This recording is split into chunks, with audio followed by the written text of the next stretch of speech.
Shalom all. The colloquial definition of far right seems to be ever shifting and utterly trivial.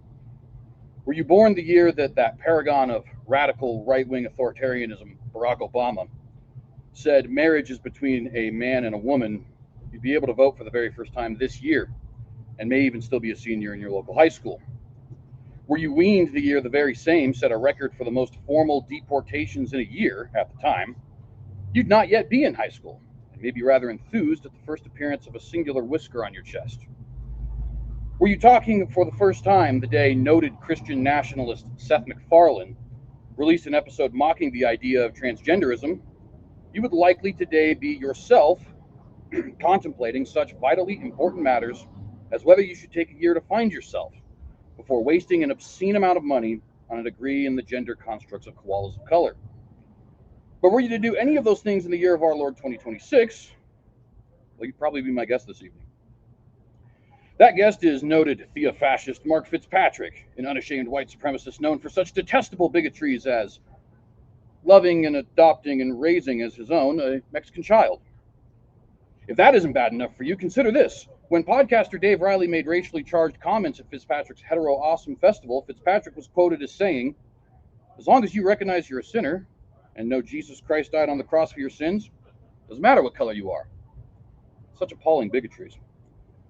Now Mr. Fitzpatrick is taking his racism to a new level by openly interviewing with a self-described Messianic Jew. And not even for $7,000. It only cost me $4. Wink. Oh, sorry, I was just supposed to say that. It is with this in mind that I should begin by asking Mr. Fitzpatrick, why are you such a big, mean doo-doo head? Big, mean doo-doo head. So, thank you for this. I would say that any time that you speak truth in a world that's kind of clouded in deception and darkness, and it's going to cause some problems and people are going to be upset.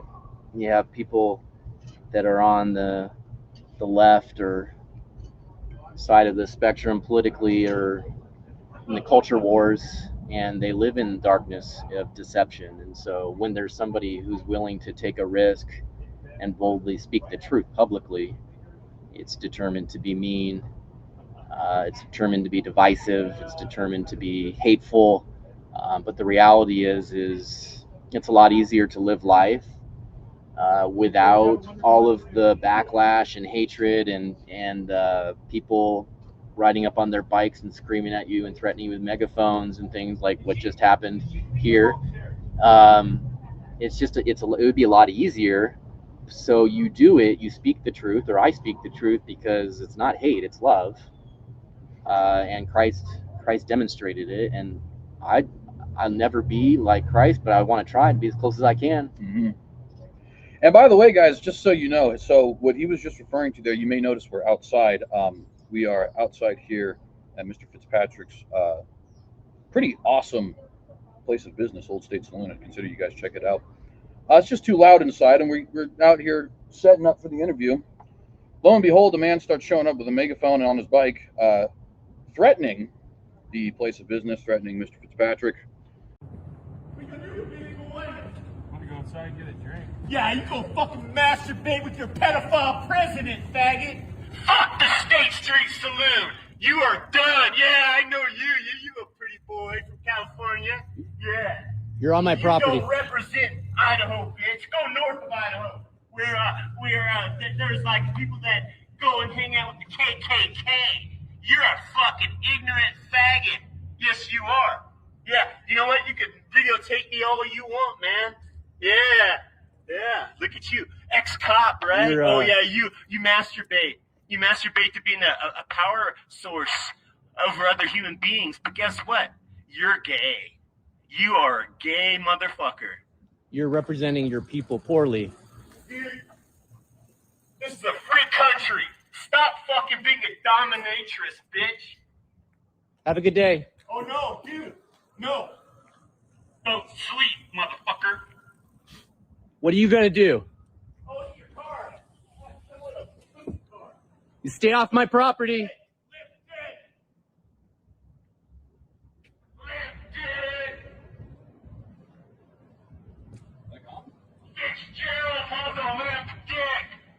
Who's Fitzgerald?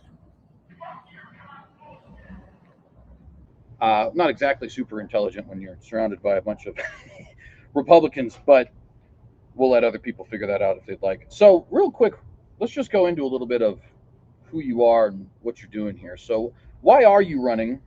And tell us a little bit about your backstory. Well, yeah, sure. So the reason I decided to run, in November, I was looking at who was running against the current governor, and I've just reached the point where I'm so tired of secrecy, I'm so tired of deception, I'm so tired of lies, and the nonsense that takes place in politics, including Idaho, has big problems. That I wanted to see who was running, and there was nobody running against him. And I was making phone calls. I called politicians I know. I called it, everybody, and there was nobody running against him. And so then the previous couple years of my life, which have been quite an adventure, it suddenly clicked to me that those years, the purpose of those years was to prepare me to run against him. And I had never thought in my life about running for governor until that point, but suddenly it became crystal clear that that's what God would want me to do. I want to go in and lead with true transparency and lead with truth and exposing darkness. And the way you do that is to get the people involved. And that's my plan. We can talk a little bit more about populism and that strategy. But what got me to this point was just starting to speak boldly, starting to speak bold truth, capturing attention from folks, and then doing things that were so bold as to kind of capture the world's attention when we celebrate heterosexual awesomeness month instead of Pride Month during June in 2024, and then other events at Old State Saloon, which gained a big following for us. People were very excited about standing up for essentially common sense extremism, just common sense, good, moral, righteous things that people are afraid to say in public because the left has learned and strategized to, whenever somebody does that, they attack them relentlessly until they say, okay, I give up, I won't do it anymore, right? Well, every time they did that to me, I just doubled down and kept going. Right. It is interesting, in the monologue here, I noted 3 little kind of, ironic examples of your bigotries, quote unquote. And it's just fascinating. You had that whole thing about the hot ice party. Well, up until very recently, up until 2025, the person who deported the most illegal immigrants is Barack Obama.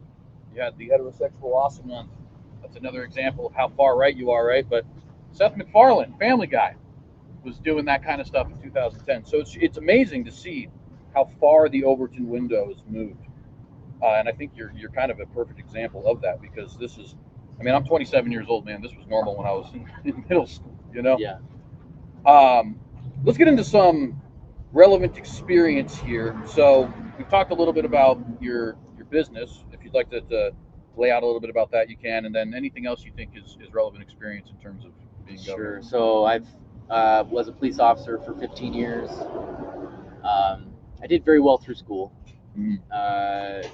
All A's, 4.2 GPA, high school, and went through college in 3.5 years. Went into the police academy, Orange County Sheriff's Academy, and became a Newport Beach police officer for 15 years. During that time, I started a couple businesses because I found out I was a very entrepreneurial type of person. and the businesses grew, and got to the point where I just needed to choose: am I going to continue being a police officer, or am I going to, put my full effort into my business? And so I left police work, which is not easy to do. It's the for sure job, it's benefits, it's everything, and I liked it. I really enjoyed being a police officer, but I left it for, to do my own businesses. And 2018, moved to Idaho with my family. I have 6 children, wife, 23 years married with my wife, and we have 6 children. Moved to Idaho and started more businesses here, including an event center and Old State Saloon, which has turned into a restaurant. And we just have a lot of patriots that come and enjoy being here with good, healthy food. That's my commercial part of the segment. And so through all that, employing hundreds of people, dealing with problems that come up. I've done more than 500 real estate transactions, representing people in real estate transactions. I've employed, people from a restaurant situation to event centers and real estate and marketing related fields, managing all of that, the financials, the hiring, the firing, the planning, the ideation, so that's kind of what prepared me and brought me to this point. Through the years of during COVID and even before, I was really digging into and seeking what's really going on, and looking behind things and researching, and just getting really sick of the propaganda, deceptions, the lies, the things that were told in the media, and ultimately have just gotten to this point where I started publicly speaking out about what's right and what's true, and wanting to investigate those things, bringing people into Old State Saloon to speak to an audience on some of these topics that would be maybe controversial unless you're home behind your screen. Mm-hmm. And then people are yelling at each other from behind the screen, but we have them come here and speak, and the audience gets to ask questions. So managing all that kind of turned into a culture warrior after kind of going viral on some of the things we did.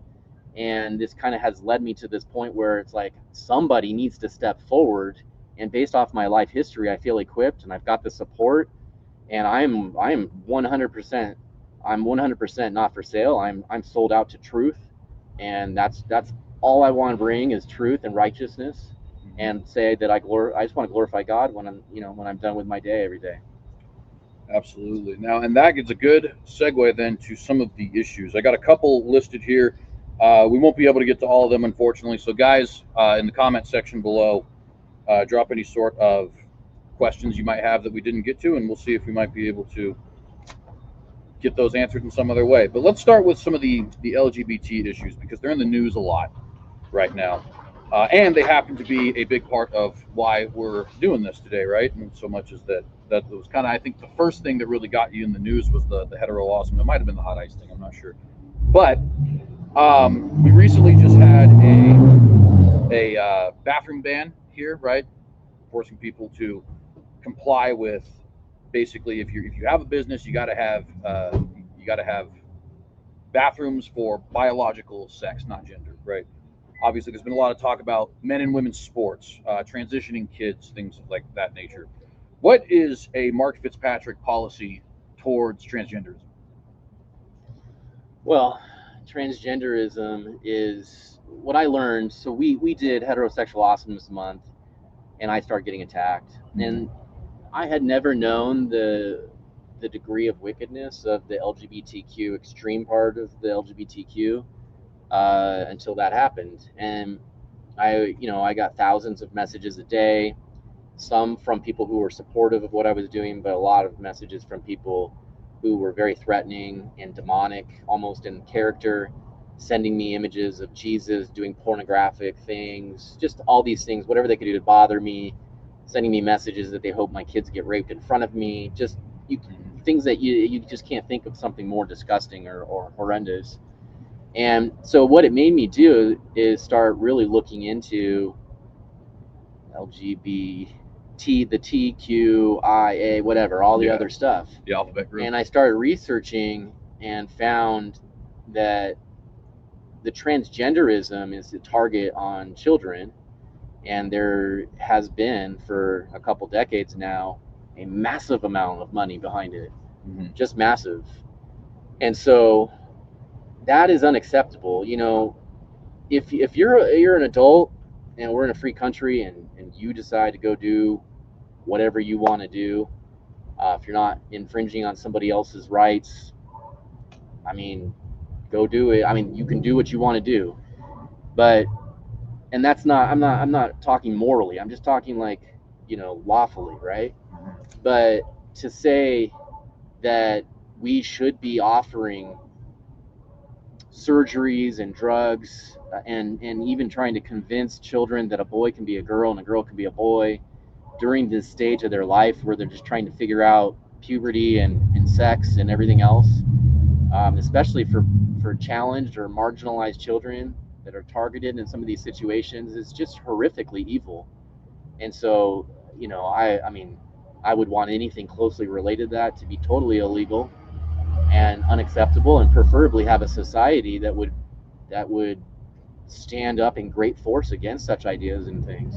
Would you support the recent legislation like the bathroom bill and the keeping transgender men out of women's sports? 100%, yeah. 100%. Yeah, men are men and women are women, and it's very clear. I mean, I've been very clear. This is a spiritual and psychological disorder for somebody to do this, and most of this is a cross-dressing type of thing where they get erotic out of, you know, a man dressing as a woman as erotic thing, just putting on these different clothes. It's just kind of a perversion of what was supposed to be, you know, God's design for sexuality, and just being perverted. What would you say to, we have a very conservative court right now, and there's at least a possibility that a Obergefell is repealed. In such a situation, Republicans in the legislature approach you with a return back to what we had before 2015, a ban on homosexual marriage in Idaho. What are your feelings on signing that? So the way I look at marriage is that God defined it between a man and a woman, and I don't really think the state needs to be involved at all with marriage. People want to go to the courthouse and get a document. Why? For tax reasons, I suppose, right? There's some sort of tax advantage at some point. At least we're told that's the case. And so people get that license and document. And, you know, the reality is, you know, there's a Christian man here, and then I have a statesman. And so a statesman's like, we're going to follow the law put in place. And if we're going to fight something, we'll lawfully fight something, you know, to try to change that law. Until then, we honor what the law of the land is, and as long as it doesn't, and this is where the Christian man comes in, as long as it doesn't go against, you know, my beliefs or require me to go against what God said to do, right? So on this issue, you know, I stand with marriage being like it is described in the Idaho Constitution, between a man and a woman. And our Constitution is currently, you know, maybe temporarily, I don't know, we'll see, but is currently overruled by Supreme Court, right? And so we follow the law of the country as determined by the Supreme Court ruling. And, you know, people can call something marriage all they want to. It's not marriage. God defined marriage, and it's very clear. So call it whatever you want. It's not, it's, to me, as a Christian man, it's not real. So that actually gets me to well, real quick, I just got to ask, because it is the popular thing this very second. Pride flags banned on Boise City Hall. I imagine probably pretty supportive of that, right? Hypothetically, let's say we got another ruling in the Supreme Court that said you were allowed to display nativity scenes or 10 Commandments on City Hall property. Do you, as Governor Fitzpatrick, find those two things to be substantially different? Yeah, I find those things to be very different. One of them is, I guess maybe ironically the opposite of what it says it is it's supposed to be inclusive, and really it's kind of inclusive only if this flag represents inclusivity only if you're for these ideas, which are essentially based off of what I've witnessed out in public, a very religious type of thing. These are something, it's like a religion that these people believe in. the whole Pride movement is kind of a religion, as far as I've witnessed. And so, let's see. Question. What was the question? I want to make sure I answer it. Yeah. Well, so basically, we have this new ban on pride flags and stuff like that on city property, and of course, Supreme Court has ruled that things like nativity scenes and Ten Commandments and stuff like that are also to be banned on city property. Hypothetically, were that to be repealed, would you see the current Idaho law as preventing you or preventing a city official from putting up those kinds of religious displays, or do you think there's something substantially different between the two, where we can say a pride flag can't be on City Hall, but Ten Commandments can? I'd have to look and see the details of like a bill like that, and really think about that. Actually, never thought too much about that. I'm very much for the freedom of religion and not requiring a religion. God himself doesn't require a religion. He provides the truth, and people can reject it or not. They have faith or they don't have faith, and we have that freedom to do that. And so in the United States, freedom of religion, but we aren't requiring anybody to believe in anything, and that's super important. And that would go against Christianity anyways to do that. So having I don't personally, as a Christian man, have a problem with a government entity having a nativity scene or something like that. I mean, you see different accounts being used, the president's account and government accounts being used to deliver a message about Easter. And so what's different about that with a social media account from the government speaking truth about he is risen and Easter and all that, compared to having an actual physical object or something present in a physical space? I don't know, but then you have to go through that argument, because I can understand both sides. I don't know. I'm not dodging your question. I just don't know that I have a for sure answer yet for you. Well, I think it's definitely fair, especially considering it is a it's a future issue if it ends up being an issue at all, right? Let's move a little bit to another thing that's been popular recently in Idaho state politics, which is death penalty. Obviously, we just passed a bill legalizing death penalty by firing squad, and we have numerous individuals trying to ensure we get bills for death penalty for things like child sex trafficking or child rape or things of those nature. First of all, before I ask specifics, what is your position on the death penalty? I'm for the death penalty if that's what the law of the land is. And God puts leaders in place and puts these that create these laws, and I don't think that if a Christian's argument or a biblical argument that you are playing God and somebody could be saved if you don't do the death penalty, that's basically saying like God's not in control of the situation to me. Okay, so we're talking about salvation, Holy Spirit. God is going to reveal and save those that he's going to save regardless of when their life ends. I don't love the idea that we're in a position where people are doing such heinous crimes that we would even consider such a thing, but here we are. And then do we end up as a community like paying for these people to live in prison for the rest of their lives and have that burden? So I think it's a great deterrent.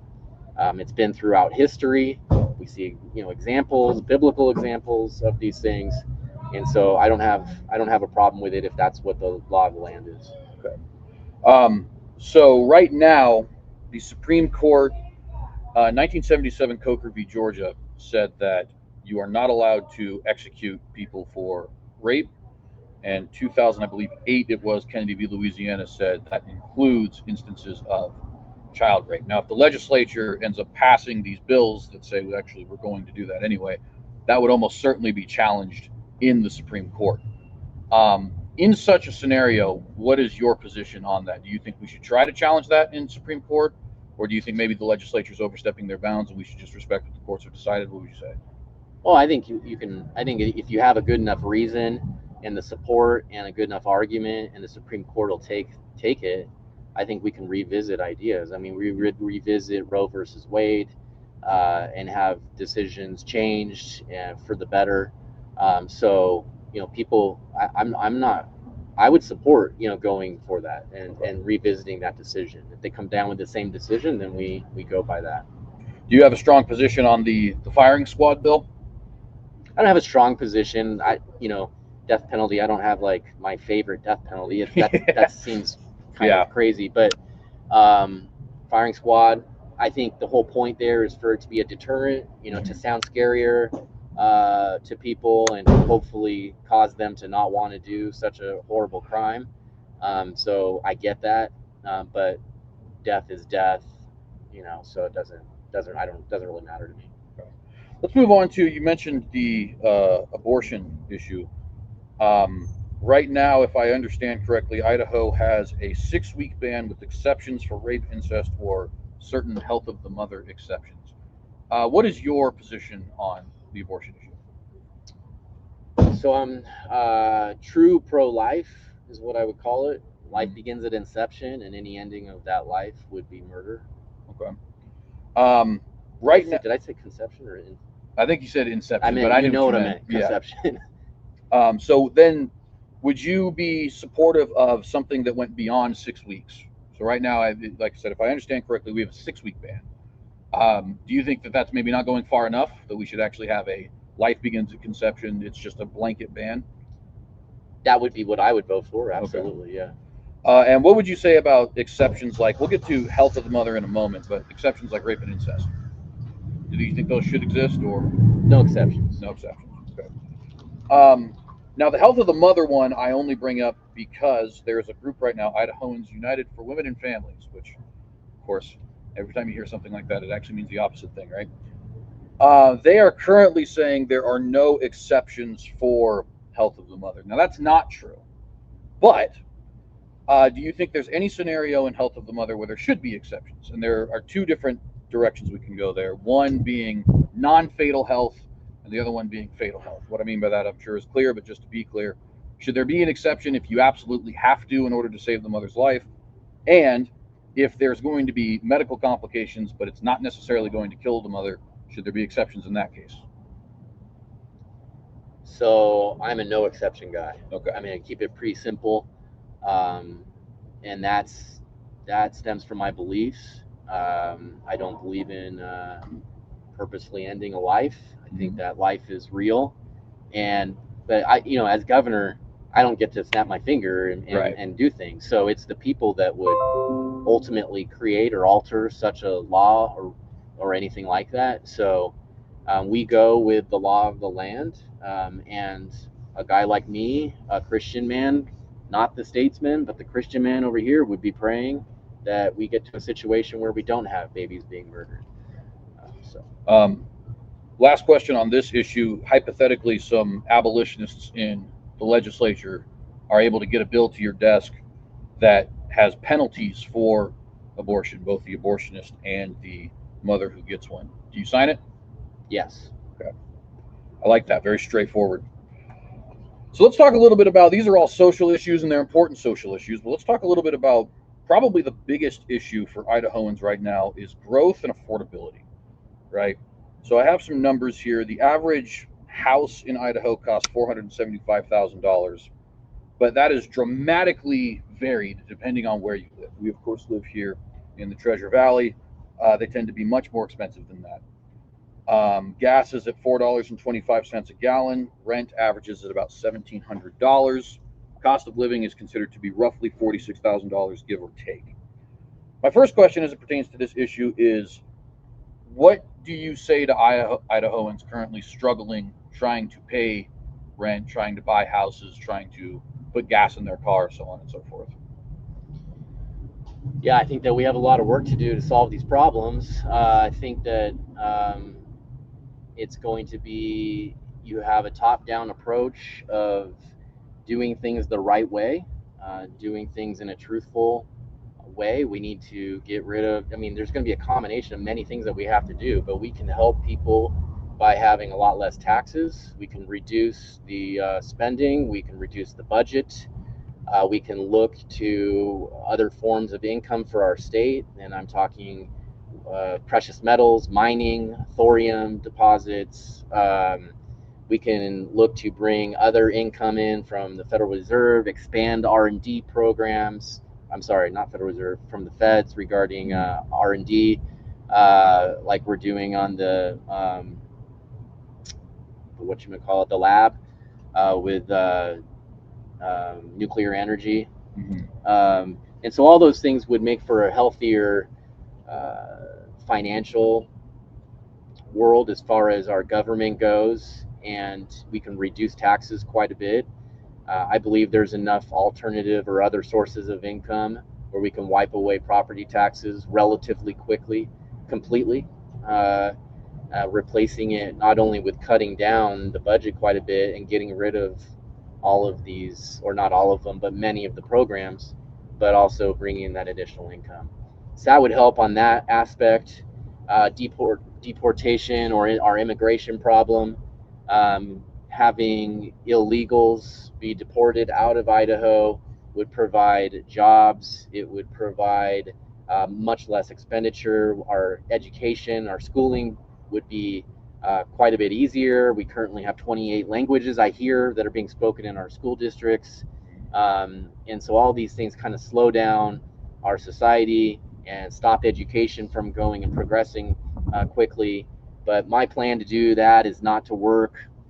I mean, I would, of course, work with ICE and everything. I'm a big supporter of that. But the quickest way to solve the problem with illegals and have that burden go away would be to make it illegal for an employer to hire an illegal. Okay, now we have that's already a federal law.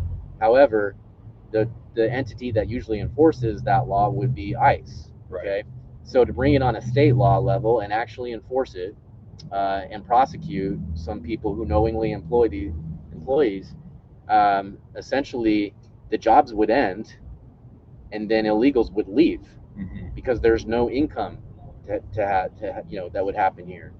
And so when they leave, you have housing that has less of a pressure on it.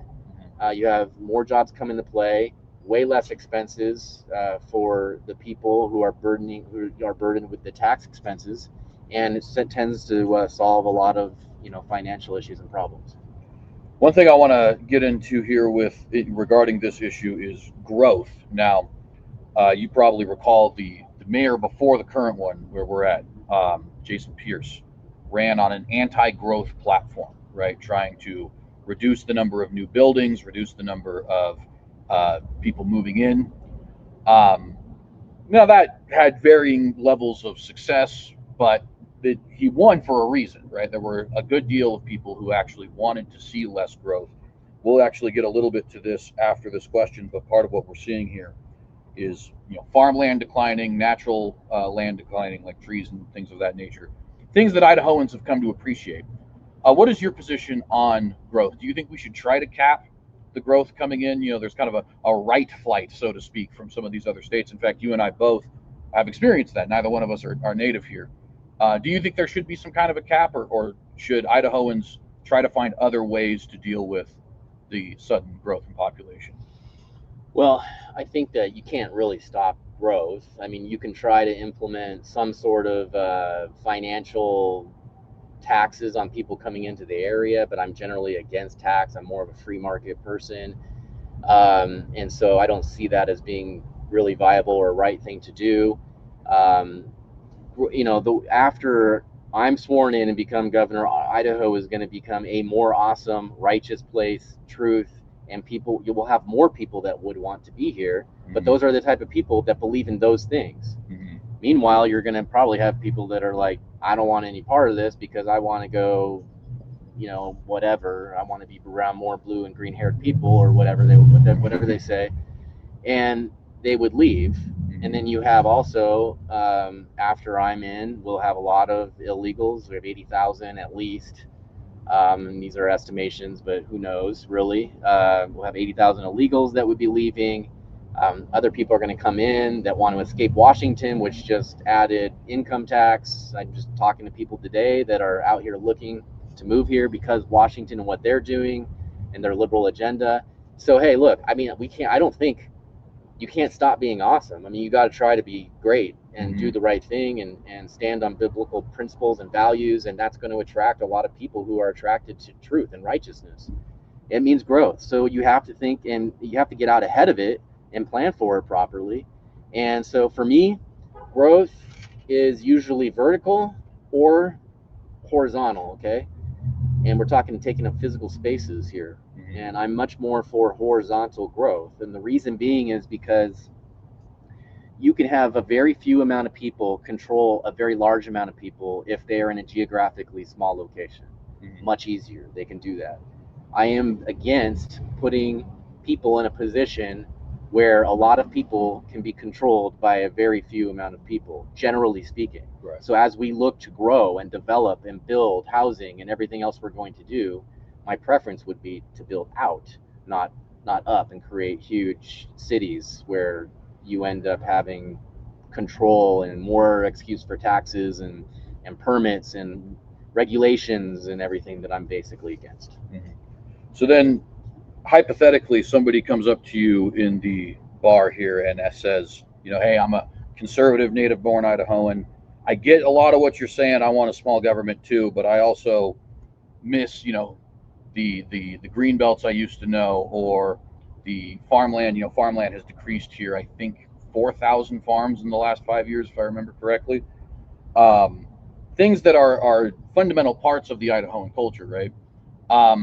Do you think there's anything the government can do to basically, I don't want to say support these guys, because I don't think subsidies is what we're really going for here as conservatives, but you know, how do you make sure that farmers are not depleting? How do you make sure our natural beauty is not depleting, our kind of open air feel is not depleting, if not limiting growth? Well, I think farmers are leaving not necessarily because the fields are being bought up for housing. That's literally happening in some places. I'm not saying it's not happening. That is happening. However, the big reason why farmers are leaving is because they're being like pulled into conglomerates.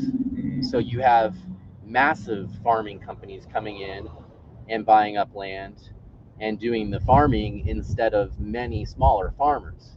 And so and it's a combination of things that have put us in a situation for that to happen. But essentially, it's very, very difficult for a small farm to turn a profit, and it makes it's similar to, you know, opening a restaurant like Old State Saloon. It's very difficult compared to a big chain that comes in and has like processes, and they're dealing in mass volume, and so they get discounts and everything's cheaper for them. And so same thing with farming. But if we can reverse course and start focusing super local and realizing, hey, look, we want to educate people to the point where they are wanting to know their farmer.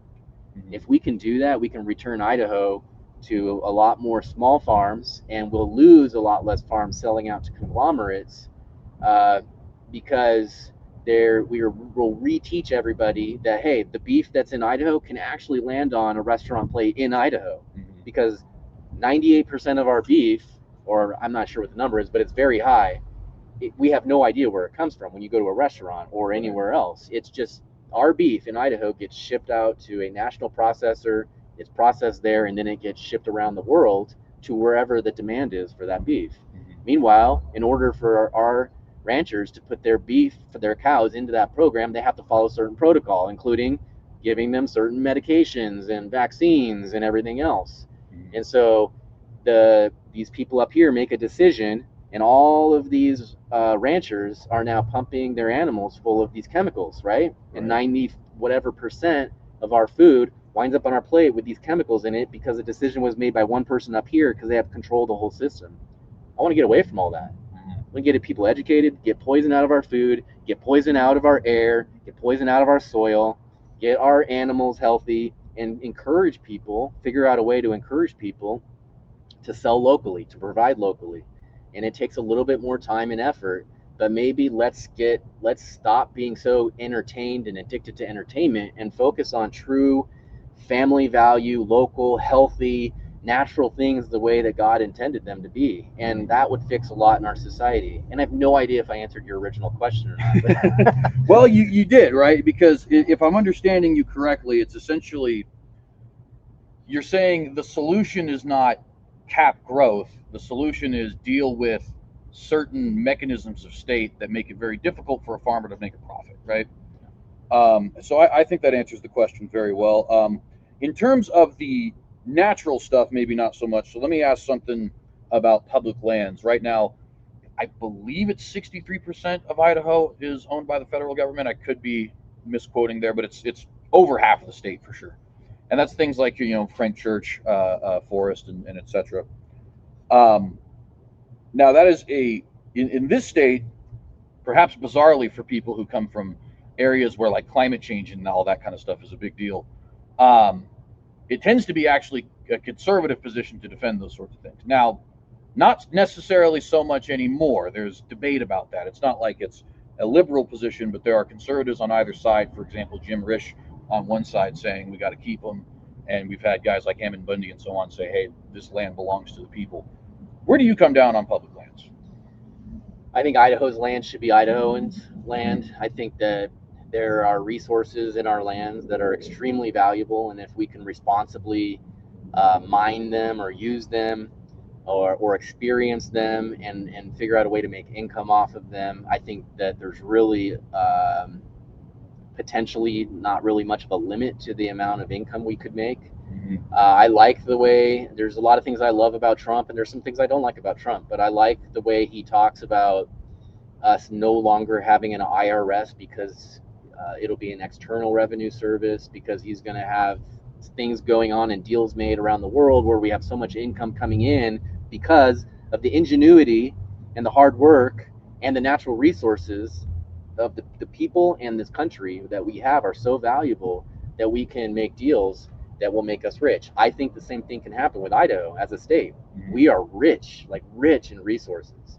And have we even begun to think about how to tap into that? No. I mean, I looked into just a little bit about silver, and essentially we are ignoring a potentially massive way to create income for our state, and it needs to be looked into. And I have a feeling it's purposefully not being looked into because certain people and companies are getting things for great prices and not having to pay royalties and taxes. I mean, our biggest silver company mining here is owned by BlackRock and Vanguard, and they are in here mining our silver, taking it out of Idaho, and they're giving us 1%. Now they're hiring locals. That's fine, great. There's local jobs hiring, but they're not an Idahoan company. And then the other company, I think second or third, is owned by, it's ironically called America's Mining Company or something like that, but it's owned by Canadians. And that too is there's no, other than the people who are working, employed here in Idaho, there's no Idaho massive benefit happening. 1%, Alaska's getting 10% for the stuff that's being mined there. So there's a lot of things like that. We can start looking at, hey, we need to be making more income here. We need to be using our land. We need to be using our natural resources. I prefer to get the feds their hands off of our land. Does that mean that we have the responsibility of taking care of it more now? Yeah, but I think there's a lot more benefit we can get than a loss. So say we did end up owning our own lands. Let's look at like Frank Church Forest, for example. The immediate concern among some would be, okay, that land we preserve for the nature of it, we preserve for the hunting grounds, those sorts of things. Do you think it's possible for us to continue to do that as a state without federal involvement, or would you even want to do that? To do what exactly? To like continue to preserve the areas that we currently have as like natural parks and stuff. So natural parks are extremely important.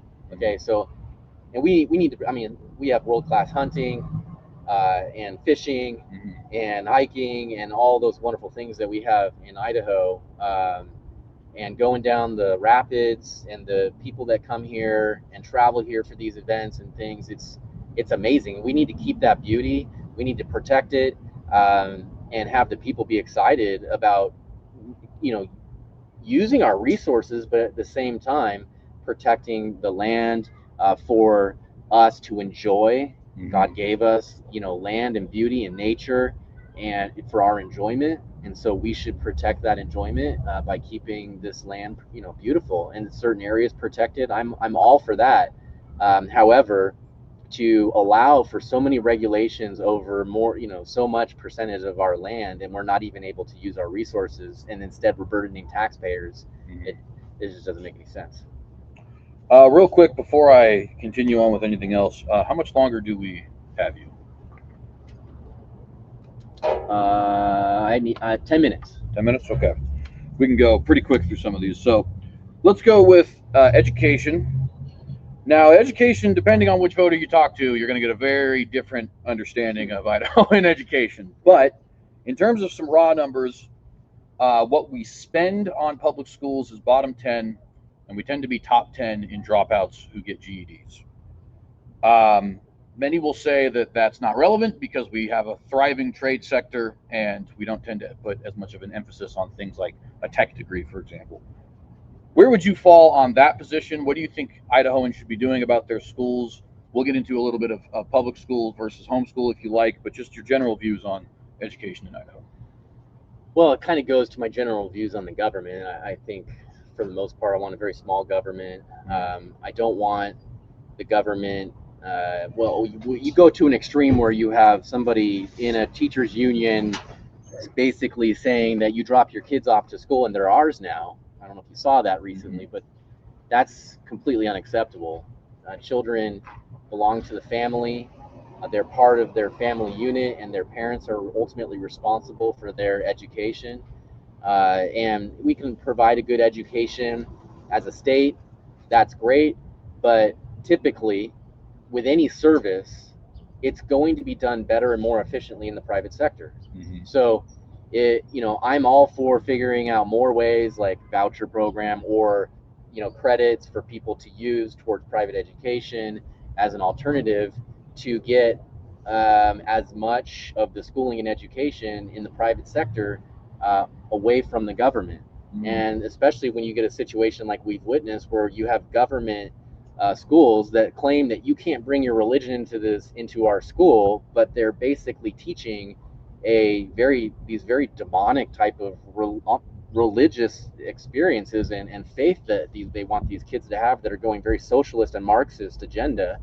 And so we do not want to allow that to happen, whether it's a government school, private sector. We just don't want that direction going because it goes against our Constitution. It goes against what God has ordained to be true and right and good. So short answer, I'm always going to be more towards figuring out a private sector solution away from government control of your child's education or raising them. How do you feel about Idaho being a safe haven for homeschoolers? Historically, that's been true. Do you think that's a good thing, bad thing? Well, I have 6 kids and we homeschool them, so. Oh, there you go, right? Yeah, I would not send my children. We tried for a little while to send them into the public schools, and it's not that it has anything to do with Idaho necessarily, or necessarily the teachers in Idaho, but when you send your child to a public school, you're sending them to a school with hundreds of other kids that have a phone in their pocket, where the evils of the world are accessible right there with everybody on that phone. And so that's a big thing to wrestle with as a parent. You're sending your child out to be exposed to a lot of potential evil that's going to go on, and they're not ready for it. They're just not equipped and ready for it until they get to that point where they're near going to be leaving the family, and hopefully you've educated them enough about the world at that point. But I'm very much for homeschool. Quick question on the phone note real quick before I get back to a question on the education thing. When we were talking about social issues, I forgot to ask about Idaho's. They call it a pornography ban. It's not really accurate. It's just you have to be able to give your ID in order for a website to operate here. Too far, not far enough, just right? How do you feel about that? Pornography is wicked, and I hate it. I hate that it's such a big problem in the church. It's a big problem. And I'm very thankful that I do not look at pornography of any kind in any way. And it's not like I've never seen it in my life, but I do not look at porn. And I have no interest in it. And I wish that everybody could be in that point because it's horrible and it ruins people's lives. And won't go into all the arguments and how devastating it is, but from where I stand, we need to keep that away from children at all possible. I mean, really, it should be done by the parents being actively involved in their children's lives and monitoring things and teaching them the dangers of such things and demonstrating what a healthy sexual relationship is, meaning a marriage, and teaching them at the right times about anatomy and sexuality, and that should be handled in a very, like, righteous, godly, honest, truthful way, so they can learn it that way, rather than these ways that they end up seeing online, which is a very abusive sexual activity typically that's going on in these things. And it's just very, very dangerous for the health of their future sexual lives, marriages, etc. So I would like us to be at the point where kids are just not permitted to look at pornography. So then, getting back to the education question, now the universities are a somewhat different beast, right? Now we do have state-run universities, Idaho State, Boise State, U of I, also community colleges like CWI, so on and so forth, tend to skewer liberal, maybe less liberal than you have in the East, but still pretty liberal. They are also, in a manner of speaking, a matter of choice, right? There's no school district that says you have to go to Boise State, for example. You give them your own money. I point all that out to say, do you think there's anything the state should do to try and combat leftism or progressivism in universities, or should they be left to their own devices? I mean, the way that you change that is that you work on society as a whole. And so when Idaho becomes a place that is led from the top down, and the people are rallied to speak out in truth and righteousness, and the church is rallied to get involved in the culture, and we can demonstrate those things, you naturally have all of these improvements, I guess you could say moral improvements, in these different entities that would happen as a result of that, right? So do I suggest we go into and mandate that they stop doing certain programs like DEI? I mean, yes. Some of these things are just a different form of racism that's just cloaked as helping a minority, but it's really ends up being a reverse racism thing. And these teachings are not right. It should be a merit-based. Everything should be meritocracy, where people are rewarded and gain jobs and classes and into programs because of their merits, not because of the color of their skin or anything like that. So, going in and in that fashion and saying CRT and DEI and everything, this stuff needs to go, and I'm all for that. Let's do quick lightning round here real quick. All right. Gun laws. 18-year-old concealed carry, yes or no? 18, yeah. 18? I would say so, yeah. And shall not infringe. So let's say there's a bill to potentially legalize fully automatic weapons. I believe it's in Texas, if I remember correctly. Somebody gives that to you, you signing it? Yes. 100%. All right. Healthcare, expand or restrict Medicaid? So you have to be careful how you do this, but ultimately I want as much medical to be done in the private sector as possible. Okay. So shrink everything down, people save their tax dollars, they can now use it in a competitive open market, medical open market. Okay. Now, how you get there, you have to be careful how you do it, because we need to make sure we're caring for people while we're getting to more of that kind of a world that we're living in. Right. State income tax, lower, higher, just right? I'd like to eliminate it. I mean, the goal would be to eliminate it. If we can get enough income coming in and cut down agencies that are useless and bring everything in the private sector, we eliminate property taxes, you eliminate income taxes, and now people can, again, compete and spend money in the private sector on these things that the government was inefficiently providing previously. Marijuana, legalize or no? No.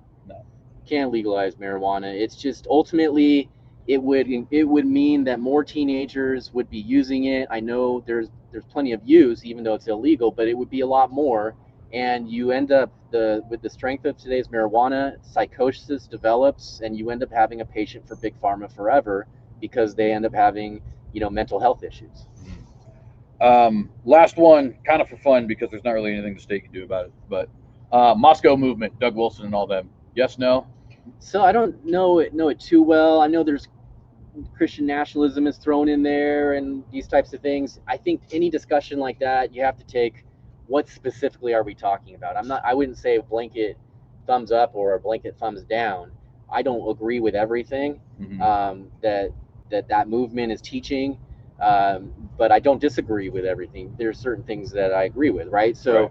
And I'm actually not very familiar. I just have heard and I've seen a few podcasts and things like that. I'm not like intimately familiar with what they're teaching and doing, but I'm kind of, take some and leave some, basically. Right. All right. Well, that's about everything we have there. If you guys had any other questions, then like I said, please do leave them in the comment section down below. You never know. There might be part twos. He might check out the comment section, whatever it happens to be. You never know what happens here. But before I actually leave, let me just say, is there anything else you would like to say to the audience in terms of where they can find you, what you'd like them to know, just any kind of parting message? Excuse me. Yeah, we touched on it a little bit. Populism is what I want to do. It would be the governor getting the people very involved in the government, okay? And we have been given a great government, and we have not been good stewards of that government. We've been apathetic, and we've been uninvolved. And in the meantime, everybody, somebody gets elected, and then everybody checks out for 4 years and doesn't pay attention, and the government becomes corrupt because power corrupts, and absolute power corrupts absolutely, and it ends up just happening. So what you need to have is people very educated and very involved. And if we're talking to a biblical group of people, or if anybody's biblical out there, it's like the Bereans are encouraged by Paul, hey, you need to take any teaching and compare it to Scripture. Well, when you're participating in the government, you need to be paying attention to what they're presenting and what they're talking about and how they're regulating and the budget and everything else, so that you can keep them in check and say, hey, that's right, or that's wrong, or no, don't do that. Also, we would be able to have evil and corruption exposed. And so I have very specific ways that I want to do that, even town halls where it's actually a state hall type level meeting where I would invite the public in. I'll stand up in front of everybody. I'll take questions and answer them. If I don't have an answer, I'll get back to everybody on a podcast or social media. But we're going to massively expose and massively have everything extremely transparent for the people to see, so that when a deal with a data center going in that's going to use 1 million gallons of water or whatever a day to cool processing units, computer processing units and things like that, the people would be very aware of all the details, and there would be no surprises down the road that some, advising company made, $10 million on the side and somebody's pockets got lined. You wouldn't have that stuff happening when I'm governing, because everything would be transparent. The people would know about it prior. And we're only making deals that are a benefit to the Idaho people. There's no crony deals happening. These are deals that are only going to be made for the benefit of the Idaho people. And I can say that I know that that's what happened because I'm willing to stand up in front of everybody and answer questions. The current governor's office flies under the radar, never answers questions to the people, and very rarely to the media, because he's the best governor that our media could hope for, because our media is leftist. So if you want to support me, Mark, FitzIdaho.com, MARKFITZ, Idaho.com. We're looking for volunteers, prayer support, and financial support. We got to get the word out. At this moment in time, we have 6 weeks to go before the election day that matters, which is May 19th. May 19th is the day that our future governor will be decided, because whoever wins the Republican primary, 99% chance they're going to win in November and become our next governor. So show up May 19th, get everybody to show up May 19th, and vote Mark Fitzpatrick on the Republican ticket. All right, friends, and with that, I hope you guys enjoyed this video. Stay tuned for just a tad, because I'll be having my own thoughts on the interview about 10 minutes coming up here in just a moment. But for now, God bless. Thank you very much, man. Appreciate it. All right, friends, I hope you enjoyed that interview. Again, that was Mark Fitzpatrick, candidate for the Republican Party nomination for Governor of Idaho 2026. If you liked this episode, please remember to like, share, subscribe, hit the bell to get notified every time we go live. And do consider checking out Mark Fitzpatrick's website, markfitzidaho.com, for more information. What were some of my personal thoughts on this interview and on the candidacy of Mr. Fitzpatrick? Well, broadly speaking, I definitely agree with almost everything that we were talking about, from social issues like abortion and homosexuality and transgenderism, to his position on taxes, to his position on guns, and just so on and so forth. I think for the most part, this is a candidate that I think has got some very good ideas. He's got some good values. I love the fact that he is a Christian man. I love the fact that he is a family man. I like the fact that he's a business owner. I know some people tend to think, when it comes to relevant experience to run a state, to run a city, to run a country, if it happens to be a presidential election and so on and so forth, we want things in politics a lot of times. But I tend to think, to be honest with you, that's only one avenue through which you can get relevant experience. And a very solid avenue to get relevant experience for something like this is owning a business. And by the way, is law enforcement, which is something else that Mr. Fitzpatrick did. He was a police officer, I think he said, for 15 years, if I remember correctly. So definitely a solid background there. Business lets you know a lot about economics. Law enforcement obviously gives you experience with crime, with the law itself and the legal system, with the population, and from the position of an authority, even if it's not the same level of authority that you might find in like a governor or something like that. So I like the relevant experience he has there. Some of the things that stood out to me in terms of what he is supportive of, that I was also supportive of, right? First of all, when it comes to gun legislation, I am a firm believer that the Second Amendment says right to bear arms, period. Now, is there exceptions to that? Well, sure. If you mean like a felon, maybe should not have a right to own firearms, I can get down with something like that. You know what I mean? But in terms of like red flag laws, no, those are definitely unconstitutional. Saying you have to be 21 years old to own a pistol or to carry a pistol concealed, that is unconstitutional. Saying you can't own a fully automatic weapon, that is unconstitutional. And I like the fact that he was supportive of those ideas, because we've seen time and time and time again, not only is this just a matter of constitutional law, the Constitution says the right to bear arms shall not be infringed, period. But on top of that, in areas where there is more legal gun ownership, there just simply is less crime. And part of the reason for that is because people are scared, and they should be, by the way. You should be scared to commit crimes. You shouldn't be scared to go walk down the street, of course, right? You should feel safe in your cities, in your states, in your counties, so on and so forth. But what cities, states, and counties do you tend to feel safe in?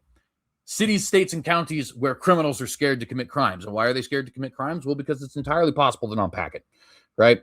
That individual who you saw earlier in the video, who was threatening Mr. Fitzpatrick, who was threatening Old State Saloon and those things, right?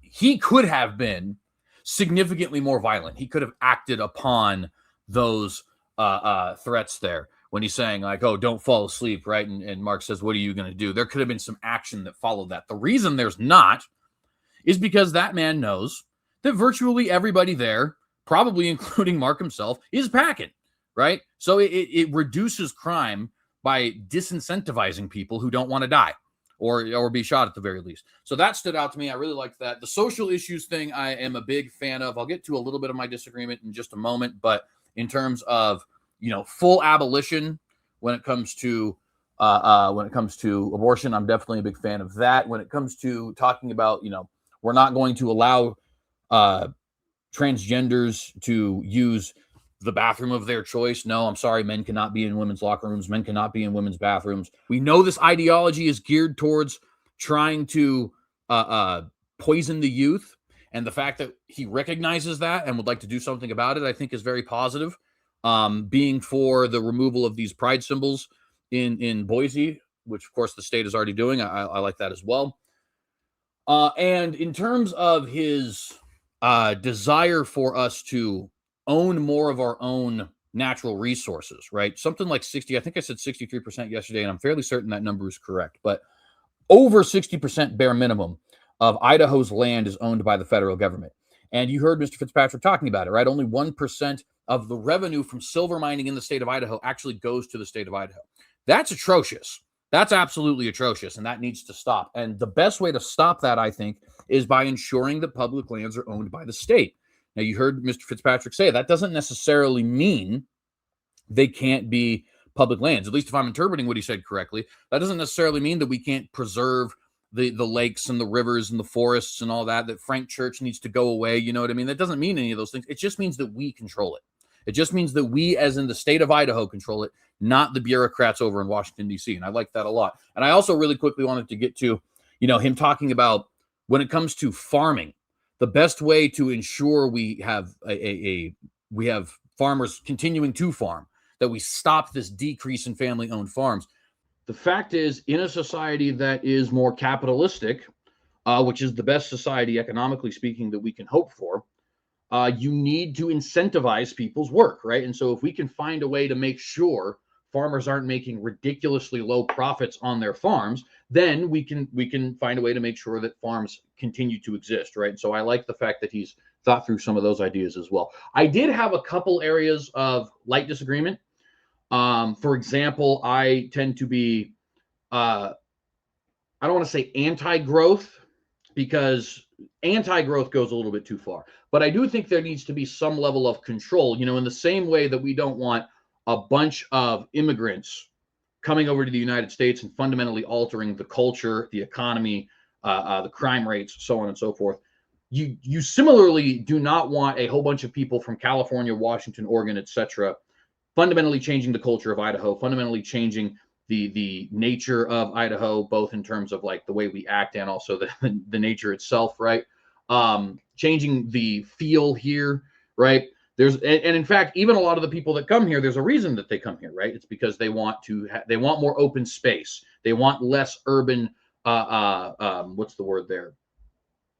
Stuff, basically, when it's all stuffed up. There's a word I'm looking for, but for some reason it's fleeting me.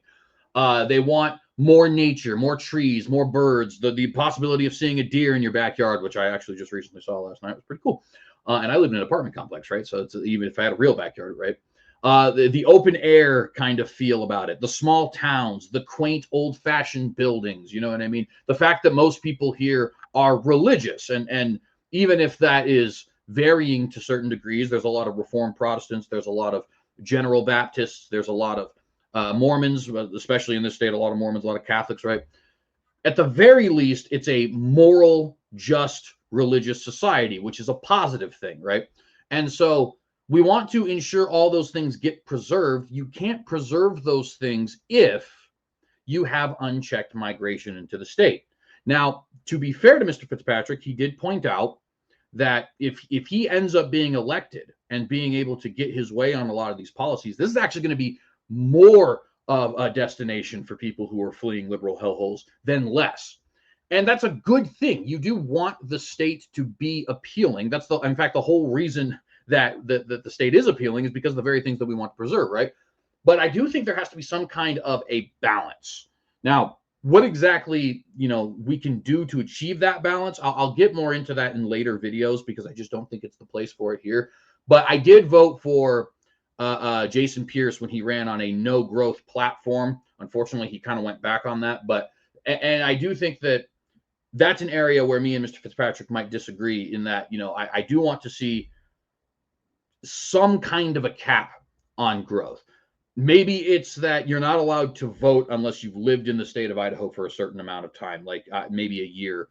Maybe it's you're not allowed to own land unless you've lived in the state of Idaho for a certain amount of time. I recognize that these are things that maybe put me a little bit on the fringe, but, thus is the nature of being part of a quote-unquote fringe political movement in traditionalism, right? We want to preserve the culture that is here. We want to preserve the traditions that are here. And we want to do so while also ensuring that individuals who are fleeing from other states, my father flee, and technically therefore me, I was only 14 when it happened, but my father was fleeing from a liberal state to come here because of the opportunity that exists here. So it's not like we don't want people coming over at all, right? But there's got to be some way to ensure that the citizens of Idaho don't feel forced off of their property, don't feel like the prices have gone up so dramatically that they can't afford the price of living here, that they can't afford their rent, that they can't afford to buy a house, right?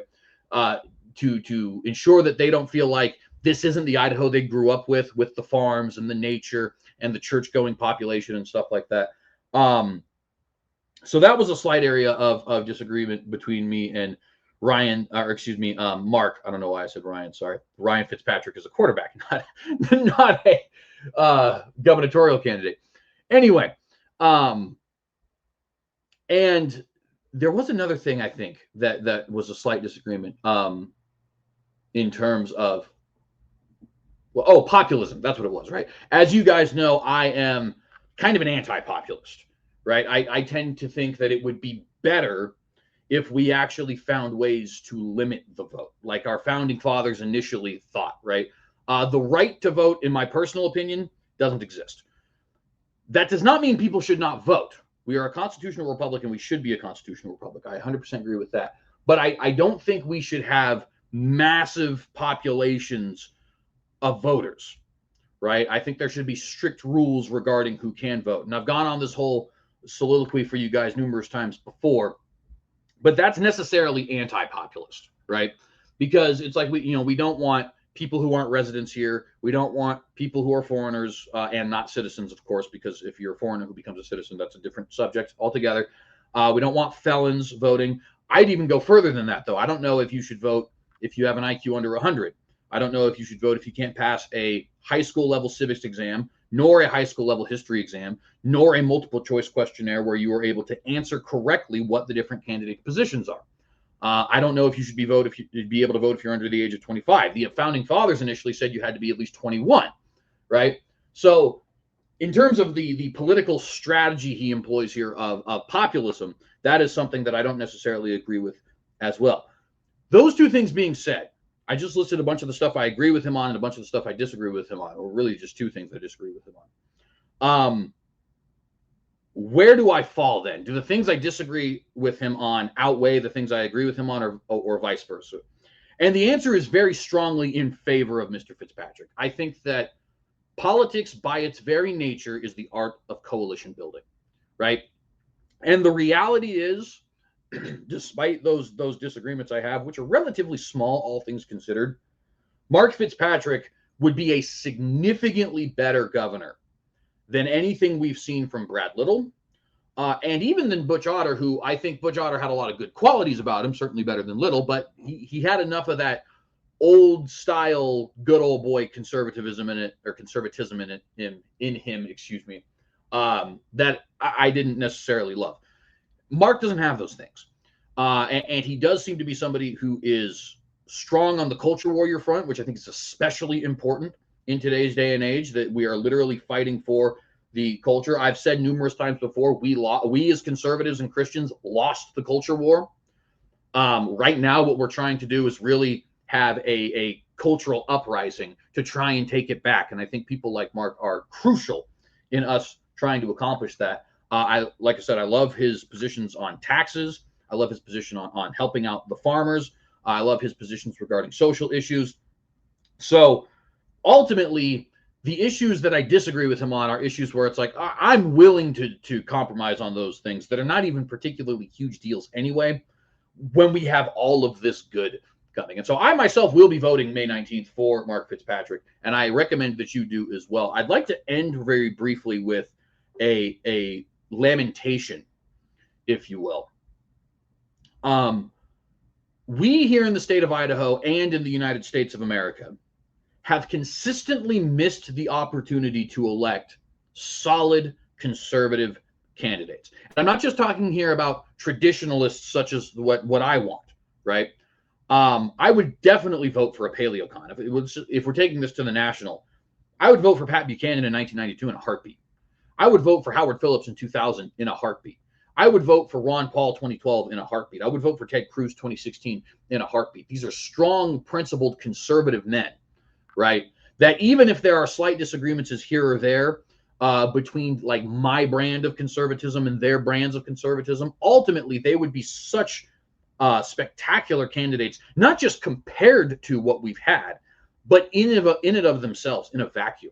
And there's so many other individuals I can name like that, Fred Thompson and Alan Keyes and so on and so forth, right? And Idaho has a very similar thing going on. 2022, Ammon Bundy was an excellent candidate. We did not vote for him. We voted for Brad Little. 2018, Raul Labrador was an excellent candidate, but we had Brad Little instead. 2014, Russ Fulcher was an excellent candidate, but we didn't decide to go with him. We decided to go with Butch Otter instead, and so on and so forth, right? So I think that we need to quit missing these opportunities, both as a nation and in our individual states, okay? Are there people who are going to go too far in certain extremes that actually should not be voted for? Absolutely. But that's not what we're talking about here. We're talking about electing principled conservatives versus electing establishment talking heads, right? And I think we have another solid opportunity, 2026, to elect a principled conservative who believes the things he says, who has a track record of success in his endeavors, whether that be as a culture warrior or as a businessman or as a police officer. Look, if he gets elected and he turns out to be bad, we can cross that bridge when we get to it. It's not like that sort of thing hasn't happened before. But all you can do is vote based on the information you have. And based on the information we have today, I think Mark Fitzpatrick is the best possible option for governor, not because he's the best of two different bad options, but because he's actually a legitimately good option. And those aren't the kinds of things that you're necessarily guaranteed every year, right? So my final thoughts, friends, May 19th, 2026, go to the polls. In the Republican Party primary, vote Mark Fitzpatrick for governor of the state of Idaho. May 19th, the Republican primary really is the election for the state of Idaho, and I think that he's going to be an excellent candidate and an excellent governor when it is all said and done. So that's my thoughts, friends. Again, if you liked this interview, please remember to like, share, and subscribe, and consider hitting that bell to get notified every time we go live. Leave any questions, comments, criticisms, concerns, or critiques in the comment section down below. Also, if you guys like this journalistic kind of work, if you like the kind of stuff we've been doing on these two channels, please do consider subscribing to our Patreon. We don't have any tiers for the Patreon for the TheCynicogue News, so it's as much or as little as you like. But we cannot continue to do this kind of work without the generous help of viewers like you. So thank you very much, those of you who are going to contribute or who are already contributing. We appreciate you greatly. And if the Lord wills and tarries, we will be with you guys here very soon. I, of course, want to end with this, as I always do. Be vigilant, be watchdogs, and ask yourself, in the face of Armageddon, will you compromise